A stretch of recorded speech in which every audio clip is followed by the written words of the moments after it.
It all begins from Arthur Schopenhauer, the most widely read philosopher in Germany today. He dismissed Hegel's philosophy of absolute nonsense, as comprised of 3/4 cash and 1/4 crazy notions. He rejected historicism and saw history as exhibiting no unity beyond eternal recurrence of the same miserable pattern of events. Schopenhauer argued that the intellect was actually in bondage of the practical motives of the will to live.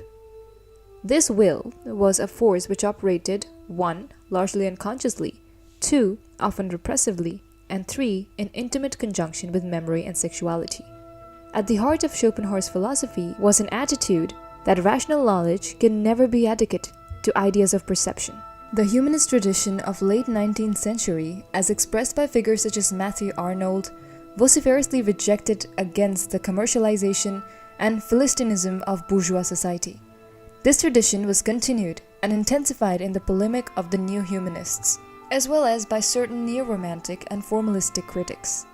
Also reacting against the industrialism and rationalism of the bourgeois world were the neo-romantic critics in England, including D.H. Lawrence and John Middleton Murray. Hence, the critical movements of the early 20th century were already moving in a certain direction.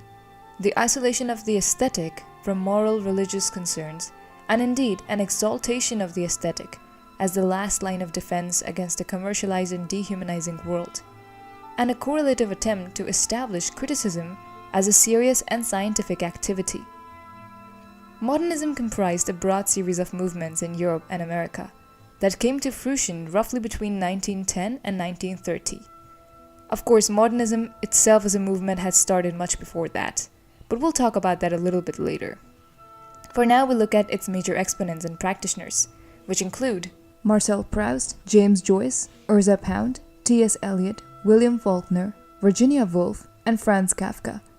These various modernisms were the result of many complex economic, political, scientific, and religious developments over the 19th century, which culminated in World War I, from 1914 to 1918. The vast devastation, psychological demoralization, and economic depression left by the war intensified the already existing reactions against bourgeois modes of thought and economic practice. Rationalism underwent renewed assaults from many directions, from philosophers such as Bergson, from sphere of psychoanalysis, from neoclassicists such as T.E. Hulme, the new humanists in America, and neo-Thomists such as Jacques Maritain. These reactions were often underlain by a new understanding of language, as a conventional and historical construct. The modernist writer occupied a world that was often perceived as fragmented, where the old bourgeois ideologies of rationality, science, progress, civilization, and imperialism had been somewhat discredited, where the artist was alienated from the social and political world, and where art and literature were marginalized, where populations had been subjected to processes of mass standardization, where philosophy could no longer offer visions of unity, and where language itself was perceived to be an inadequate instrument for expression and understanding. So then the question arises, what exactly is modernism? Modernism is a broad cultural, artistic, and literary movement that emerged in the late 19th and early 20th centuries as a response to the challenges of industrialization, urbanization, and the disillusionment caused by World War I. It is characterized by a deliberate break from traditional forms and conventions, embracing experimentation, innovation, and a focus on subjective experience. In 1890s, with Yeats and Conrad as its forerunners, modernism was starting to emerge. It did not happen as an isolated event, however. Many movements emerged beside it and merged right into it. These included naturalism, and impressionism, and symbolism, imagism, surrealism. I'll be talking about each of them right now. After German idealism lost its importance in 1840s, realism as a movement emerged from 1840s to 1870s. In 1870s, two different movements emerged. One was naturalism, that expanded on realism, and the other was impressionism, which went against realism. Naturalism expanded on realism by incorporating the idea that human behavior is shaped by external forces, like biology, environment, and social conditions, leaving little room for free will. It is a literary movement that emphasizes a scientific, objective portrayal of life focusing on the influence of environment, heredity, and social conditions on human behavior. One of the key writers over here was Henrik Ibsen, who followed determinism, that is, how your biology, environment, and social conditions affect you and determine the kind of person that you would be. Impressionism was born out of a reaction against the rigid formalism and detailed realism of the 19th century. It is a literary approach that captures the fleeting impressions of the moment, often focusing on subjective experiences, perceptions, and emotions rather than objective reality. Joseph Conrad followed this mode of writing. Like Impressionism, symbolism was a reaction against realism and then against naturalism. Symbolism was born in 1890s just beside Modernism. This movement was founded by Mallarme, a French poet and critic.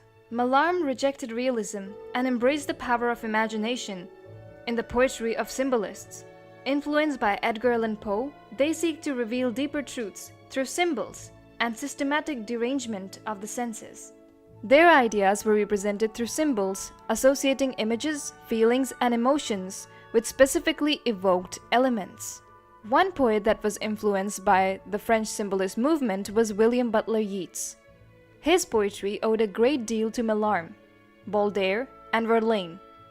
His work revolved around theories and philosophies like that of unity of being, or the theory of masks, which he borrowed from drama and theater. His work also revolved around mysticism, but his mystical side developed in the light of his studies on William Blake. In 1910, formalism emerged in Russia, while Imagism emerged in England. Imagism was a poetic movement that was a reaction against the ornate language and excessive sentimentality of Romantic and Victorian poetry of 19th century. It was a poetic movement that valued clear, sharp imagery and precise language, aiming to present a direct, unembellished portrayal of a moment or object. One of the writers that was a forerunner to this was Ezra Pound, and he was the one who proposed this movement.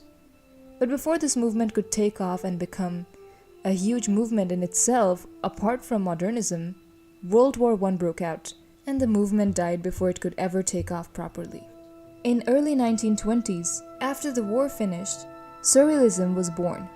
Liberal humanism, which was running its torrent during all this time, was based on sentimentality and human emotions, which were replaced by German idealists through reason and logic, carried forward by later Western thinkers. Surrealism was born out of reaction to the rationalism and logic that dominated Western thought, especially following World War I. It was an artistic and literary movement that sought to explore the unconscious mind, dreams, and irrational experiences, often through bizarre, fantastical imagery. One critical figure in this was André Breton. From its description itself, you can notice two things about this movement. Number one was that it was influenced by Dadaism, a movement that rejected traditional artistic norms and embraced chaos and irrationality. Number two, it was deeply influenced by Sigmund Freud's theories of the unconscious and Carl Jung's ideas on archetypes, dreams, and the collective unconscious. In 1920s, another school that emerged was the metaphysical school, which dated back all the way to the 16th century. John Donne created this school. His view was of scientific imagery, which went against the romantic vision of life. So just like the symbolists were anti-realism, the metaphysicals were anti-romanticism. They equated a potentially romantic idea with something down to earth.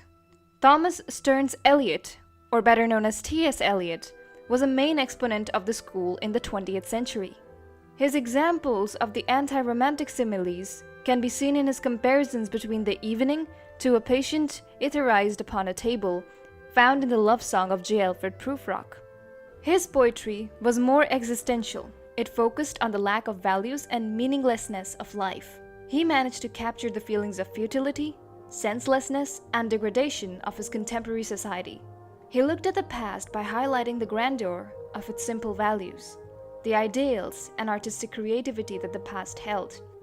Auden was also another exponent of the metaphysical school, but we recognize him more with the Pylon poets of the 1930s. The Pylon poets included Stefan Spender and, of course, W.H. Auden.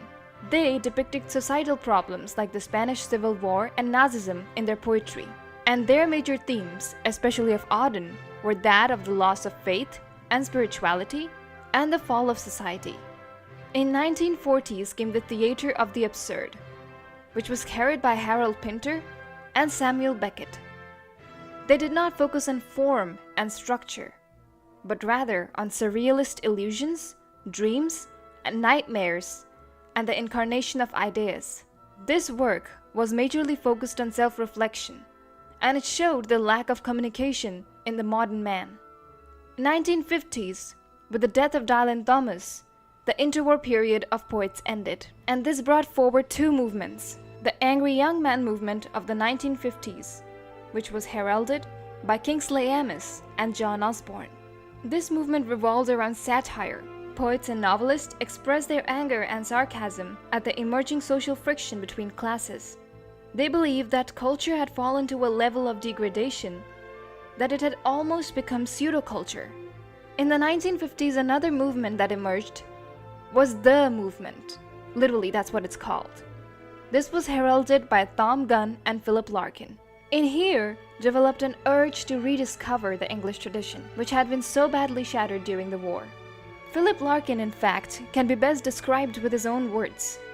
I write poems to preserve things I have seen or thought or felt, both for myself and for others, though I feel that my prime responsibility is to the experience itself, which I'm trying to keep from oblivion for its own sake.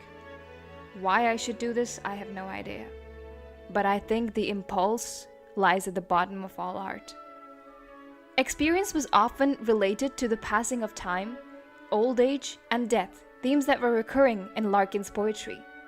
Larkin compared his present state of disillusionment with the childhood joys and aspirations of a promised, happy, and fulfilling future.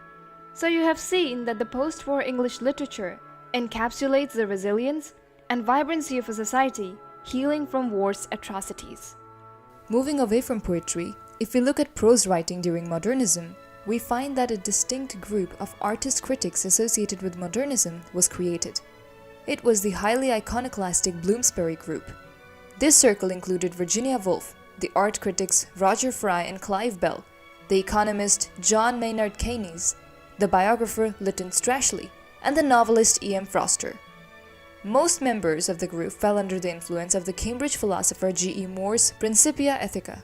They saw this text as affirming an aesthetic approach to life, inasmuch as it stressed the value of allegedly timeless states of consciousness, which facilitated the enjoyment of beauty. The group inevitably fell under many of the influences that had shaped modernism, such as the notion of time, advanced in the philosophy of Bergson. The Bergsonian flux is a concept that refers to the idea that reality is constantly in motion and change, like a flowing stream, rather than being made up of static fixed moments. Bergson emphasized duration, or la durée, a continuous and indivisible flow of time experienced subjectively, as opposed to segmented measurable time of clocks. This concept suggests that true understanding comes from intuition and direct experience of this flow, rather than analyzing it through rigid logical frameworks. The Bergsonian flux is closely related to élan vital and the vitalist movement, as all of them emphasize the dynamic and creative essence of life. Élan vital refers to the vital force or creative impulse that drives the evolution and continuous development of life. It represents life's intrinsic energy, pushing organisms towards growth, adaptability, and complexity. The vitalist movement, which predates Bergson but finds resonance in his ideas, posits that life cannot be fully experienced by physical and chemical processes alone. Instead, it is driven by an intangible force, like the élan vital. It was during the 1930s that the foundations of new criticism were laid by figures such as William Empson and I.A. Richards. This we'll know more about in my lecture on formalism, or more specifically, Russian formalism, that originated in Russia, then moved to Czechoslovakia, and finally moved to US, where it emerged as new criticism and then came back to the West as new formalism, a positivistic movement. As World War I ended and modernism completely took over in Western Europe, Marxism and its application grew tremendously in Eastern Europe and Russia. This lecture will help you know everything you want to know about Marxism. However, if you'd like to know more about modernist authors and poets individually, check out the Modernism playlist that I have curated.